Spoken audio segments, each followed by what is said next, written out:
Hi, thanks so much for joining me on the Listen Up Girl podcast. I'm your host, Zach Randles-Friedman. This is the podcast where I slow things down and I talk about headlines and talk about what they actually mean. So once a week, I've started a new special newscast where I'm breaking down a story that is resonating or is hitting headlines. And my special report today is about New York City because it's entered a new political era. And depending on who you ask, it's either hopeful turning point or a dangerous shift. So on January 1st, New York City officially inaugurated a new mayor, Zohran Mamdani. He's 34 years old, a former state lawmaker, a Democratic socialist, and a Muslim immigrant. And according to exit polls, the overwhelming choice of LGBTQ plus voters.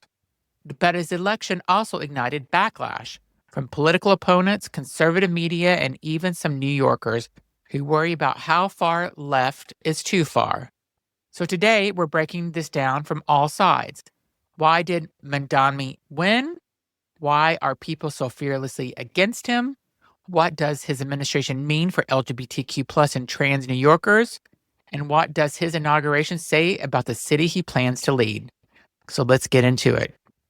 So first, who is Zohran Mamdani? He didn't just appear overnight. Before becoming mayor, he served in the New York State Assembly, where he built a reputation as a bold and progressive, focused on housing justice, healthcare access, and working-class New Yorkers. But his campaign for mayor took things further. It wasn't cautious, it wasn't neutral, and it wasn't trying to please everyone. Mamdani centered marginalized communities loudly and unapologetically, especially LGBTQ plus New Yorkers. That approach paid off. Exit polls showed that he received 81% of the LGBTQ plus vote, an extraordinary number in a city as politically complex as New York. Grassroots like Gays for Zohran forced organically, holding rallies and mobilizing voters not just around policies, but around the feeling that his campaign actually saw them.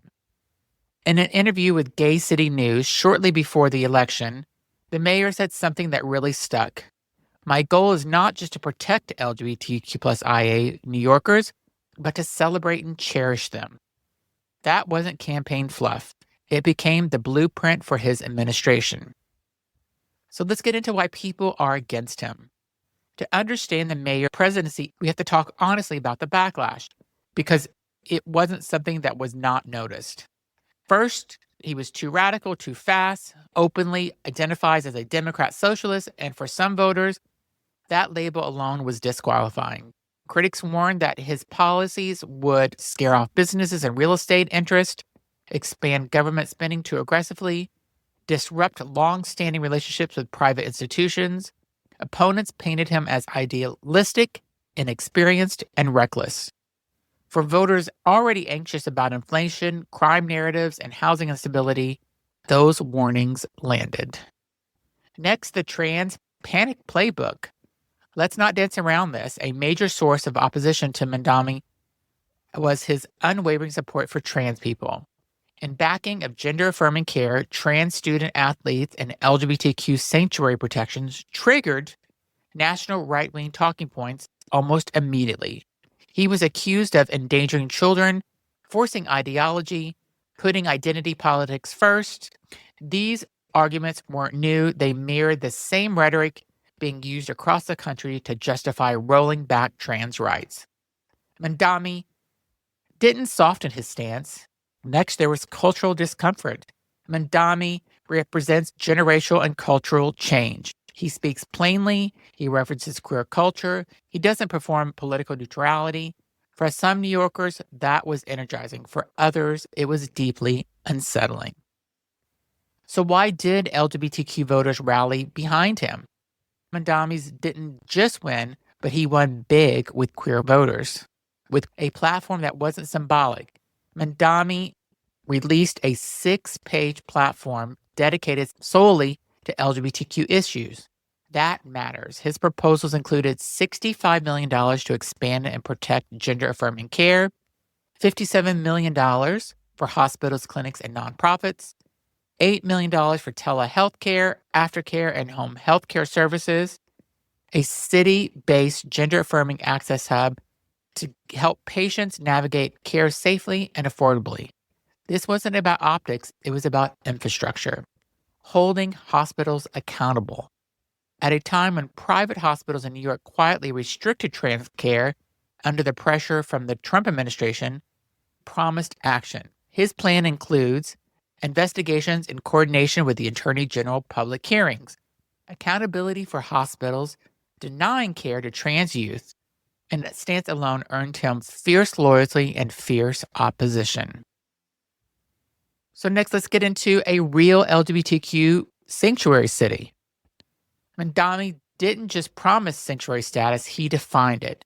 His vision includes ensuring private information isn't shared with hostile states, protections for incarcerated trans New Yorkers, expanded housing, mental health, and legal service. And at the center of it all, a proposed Office of LGBTQIA+ affairs funded at $87 million. The office would coordinate LGBTQ policies across city agencies, expand LGBTQ+ liaisons, protect sanctuary laws, fund housing, healthcare, education, and legal defense. That's not culture war politics, that's governance. Then we go into trans youth sports and federal pressure. Mamdani has been especially clear about protecting trans student athletes. When the Trump administration threatened funding over trans inclusion, New York City refused to comply even after losing more than $50 million in education funding. Mamdani backed that decision fully. His message was simple: standing up for trans kids isn't optional. It's the job. He also pledged to deploy hundreds of lawyers to fight federal attacks on LGBTQ+ rights, a direct challenge of the national rollback we are seeing play out. Then on Inauguration Day, and why it mattered. Mamdani's inauguration wasn't just ceremonial, it was symbolic. LGBTQ+ representation was front and center at City Hall. One of the most visible figures that day was Bernie Wagenblast, an out trans woman who many New Yorkers already recognize as one of the voices of the New York City subway system.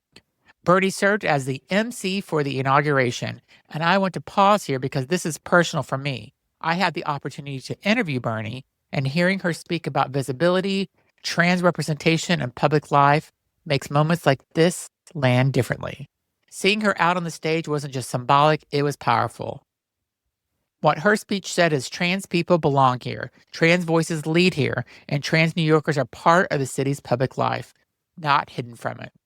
The ceremony also featured queer artist Lucy Dacus performing Bread and Roses and LGBTQ leaders woven throughout the event. Public advocate Jamon Williams delivered one of the most important lines of the day. The powers in place would rather create an other to blame. If we are divided, the status quo stands. That line alone may define Mamdani's time as mayor in New York City. And then we have culture, Madonna, and queer signals. Let's talk about the culture because culture always matters. Mamdani has openly talked about loving Madonna. That may sound trivial, but it's not. Madonna isn't just a pop star. She's a symbol of queer survival, trans visibility, and cultural rebellion. When Mamdani aligns himself with that legacy, he's signaling something important. The queer culture matters. That joy matters. The leadership doesn't have to be sterile to be serious. It's a reminder that politics is cultural, whether politicians admit it or not. And I love it that he referenced Madonna and Kim Petras. Like, amazing. That's what we need. We need someone that is young. He's 34 years old, and we need someone like this. We need more lawmakers at a younger age and not these 70, 80-year-old white straight men trying to run the country or run states. So Zohran Mamdani's election is about more than one mayor.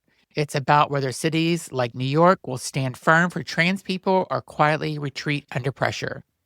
Whether LGBTQ+ support will be symbolic or funded, forced, and defended. And whether policies can still be rooted in values instead of fear. This has been a special report where I've talked about what's happening in New York City with the new mayor. If you want more deep dives like this, make sure to follow and rate the show. Check back once a week because I will pick one story that is resonating and trending and break it down and give you both sides And because these stories don't end after Inauguration Day, and neither do we. Thanks so much for listening, and I will be back tomorrow with more LGBTQ plus news.